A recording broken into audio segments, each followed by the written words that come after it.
Assalamualaikum warahmatullahi wabarakatuh. Alhamdulillah, salatu wassalamu ala rasulillah amma ba'd. Kaum muslimin yang dirahmati Allah subhanahu wa ta'ala, kalau kami melihat gambar dari imam besar Masjid Istiqlal dan juga Ulil Absor Abdallah, ini kok ada kemiripan kaum muslimin sepertinya ya. Ini bagi kami kaum muslimin ya. Bagi kami kalau melihat gambar mereka berdua ini ada mirip-miripnya kaum muslimin. Kalau wajah mirip, tapi kalau pemahaman sama-sama liberal kaum muslimin. Ya. Mereka berdua ini adalah orang-orang berpemahaman liberal. Dan orang-orang liberal itu pemahamannya adalah semua agama itu sama. Ya. Orang yang beragama apapun di hadapan Allah Subhanahu wa taala, asalkan dia berbuat baik, maka di hadapan Allah Subhanahu wa taala dia sama-sama mulia, ya. Dan mereka ini sering mengutip ayat-ayat Al-Quran, kemudian dipenggal, kemudian diartikan, dimaknai sesuai dengan pemahaman mereka kaum muslimin, ya. Seperti video dari Imam Besar Masjid Istiqlal yang kemarin beredar luas, ya, mengatakan bahwasanya semua anak Adam itu sama di hadapan Allah Subhanahu wa taala. Dan kemudian untuk membenarkan statementnya, ya, Pak Imam Besar Masjid Istiqlal mengutip surat Al-Isra ayat 70. Tapi dia potong, cuma dia sampaikan walaqad karramna bani Adam, ya, sudahlah dia potong, kemudian dia tidak maknai, tidak menjelaskan bagaimana tafsiran penjelasan para ulama tentang ayat ini, ya. Coba kita lihat videonya lagi kaum muslimin. Diwacanakan supaya toleransi itu dibuktikan. Inilah yang dilakukan Istiqlal, tidak banyak bicara tetapi banyak berbuat. Dan kami menghimbau pada rekan-rekan semua, mari kita bekerja dengan hati nurani, karena hati nurani berbicara bisa diterima semua pihak. Saya motonya, humanity is only one. Kemanusiaan itu hanya satu, gak ada bedanya satu sama lain. Itu sesuai dengan prinsip kami dalam Islam. Walaqad karamna bani Adam, Allah memuliakan anak cucu Adam. Anak cucu Adam, apapun agamanya, etniknya, warga negaranya, jenis kelaminnya, we are the same, kita sama semuanya. Nah kaum muslimin, di surat Al-Isra ayat 70, memang Allah Subhanahu wa taala mengatakan walaqad karramna bani Adam, dan sesungguhnya kami telah memuliakan anak Adam. Memuliakan di sini, ya, bukan berarti Allah Subhanahu wa taala menganggap semuanya sama di hadapan Allah Subhanahu wa taala, apapun agamanya, apapun sukunya, apapun bangsanya, ya. Bukan. Tapi Allah Subhanahu wa taala memuliakan anak Adam ini karena anak Adam ini sudah diciptakan oleh Allah Subhanahu wa taala dengan sebaik-baik bentuk. Laqad khalaqnal insana fi ahsani taqwim. Sesungguhnya kami telah menciptakan manusia itu dengan sebaik-baik bentuk. Coba bandingkan bentuk manusia dengan bentuk makhluk Allah Subhanahu wa taala yang Allah Subhanahu wa taala ciptakan yang lain. Ya, binatang. Coba bandingkan, ya, antara bentuk manusia dengan bentuk binatang, mana yang lebih baik. Itu artinya Allah Subhanahu wa taala sudah memuliakan anak Adam itu dari sisi bentuknya. Kemudian di sisi Allah Subhanahu wa taala membekali manusia ini dengan akal. Dengan akalnya sehingga bisa mengolah alam semesta ini, ya. Bandingkan dengan makhluk Allah Subhanahu wa taala yang lain. Kalau binatang diikat kakinya, ya, kemudian kita ikatkan ke pohon, dia nggak bisa melepaskan ikatan tersebut.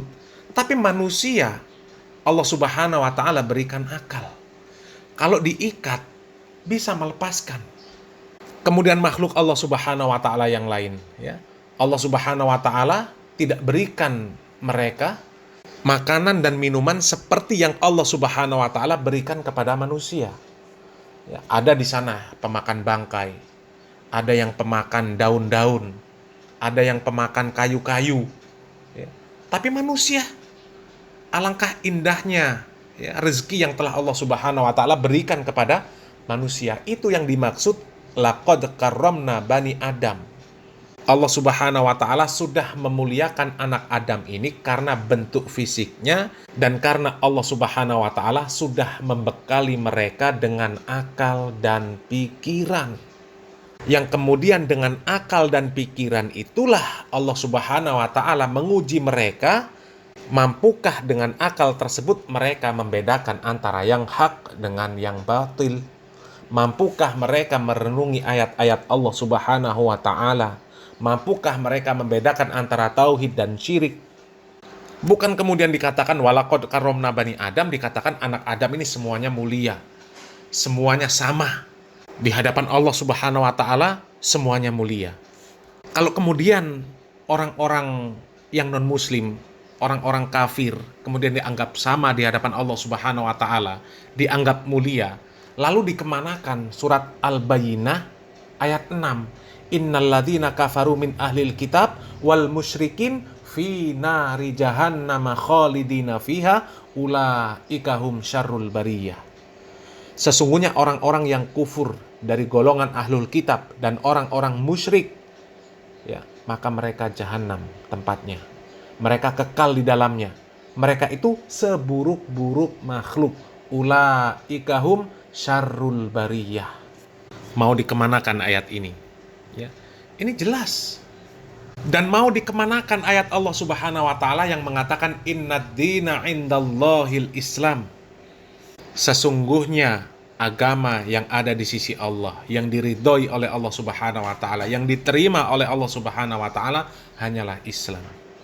Kemudian di ayat lain Allah Subhanahu wa Ta'ala mengatakan wa may yabtaghi ghairal islami dinan falay yuqbala min wa huwa fil akhirati minal khasirin.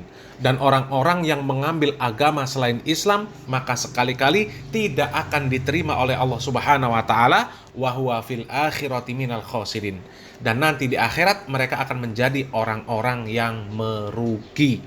Mau dikemanakan ayat-ayat Allah Subhanahu wa Ta'ala yang seperti itu? Jadi orang-orang seperti imam besar Masjid Istiqlal ini jelas berpemahaman liberal. Dan orang-orang liberal ini lebih berbahaya daripada orang kafir kaum muslimin. Ya, kalau orang kafir jelas, dia jelas-jelas menolak untuk mentauhidkan Allah Subhanahu wa Ta'ala. Tapi orang-orang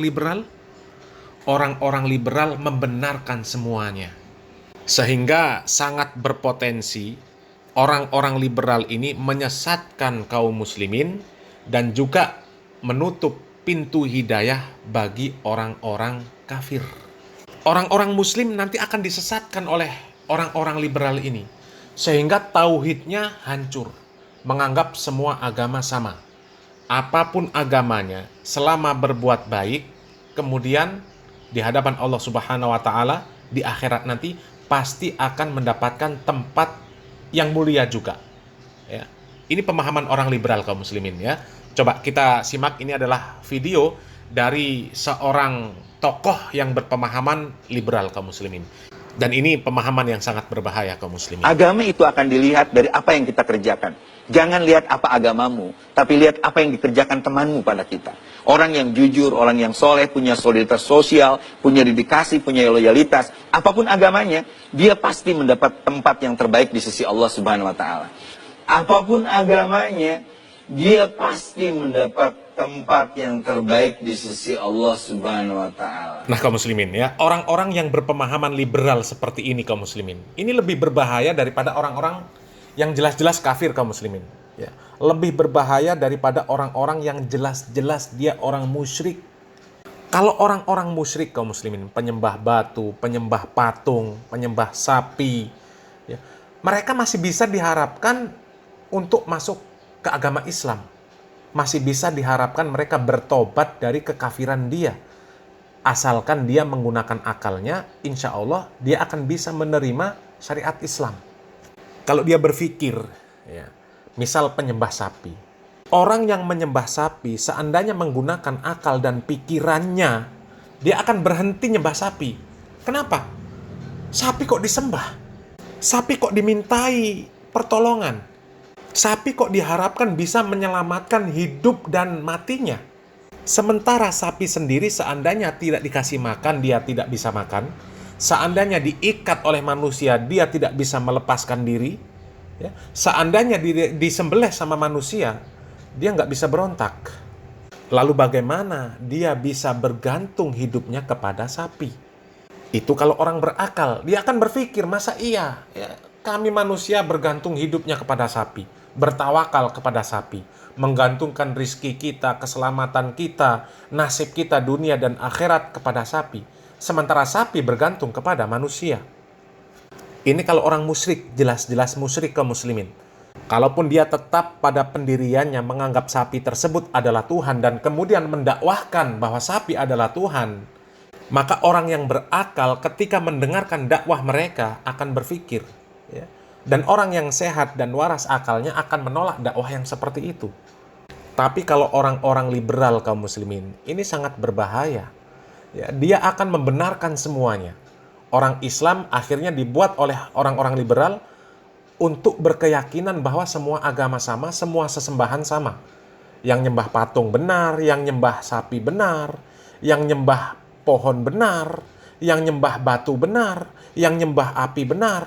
Asalkan dia berbuat baik, maka dia akan mendapatkan tempat yang mulia di sisi Allah Subhanahu wa Ta'ala.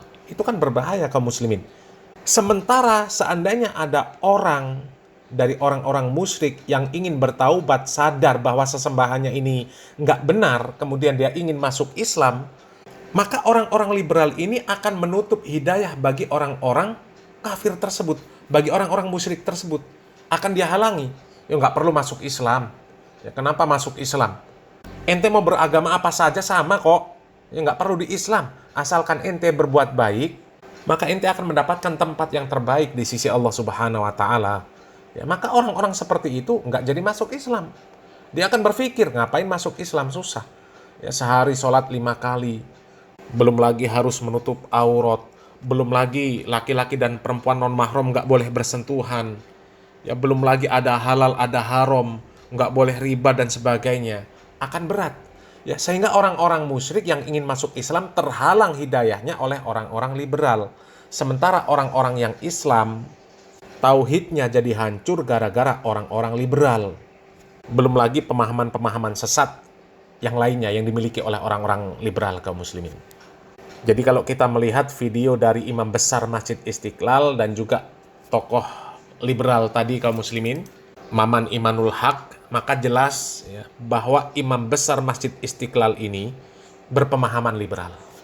Dan wajar kalau kemudian kita mendapatkan keanehan-keanehan dalam pengelolaan Masjid Istiqlal. Orang Yahudi bisa masuk, orang Nasrani bisa masuk. Ya. Dan nanti agama ini akan dicampur baur oleh orang-orang seperti itu kaum muslimin. Ya. Mudah-mudahan orang yang seperti ini cepat dicopot, cepat diganti, dan imam besar Masjid Istiqlal mudah-mudahan digantikan oleh orang-orang yang berpemahaman Ahlus Sunnah wal Jamaah, lebih-lebih orang yang mengikuti manhaj salaf ya. Mudah-mudahan bermanfaat kaum muslimin. Salam waras, salam akal sehat. Barakallahu fikum. Wassalamualaikum warahmatullahi wabarakatuh.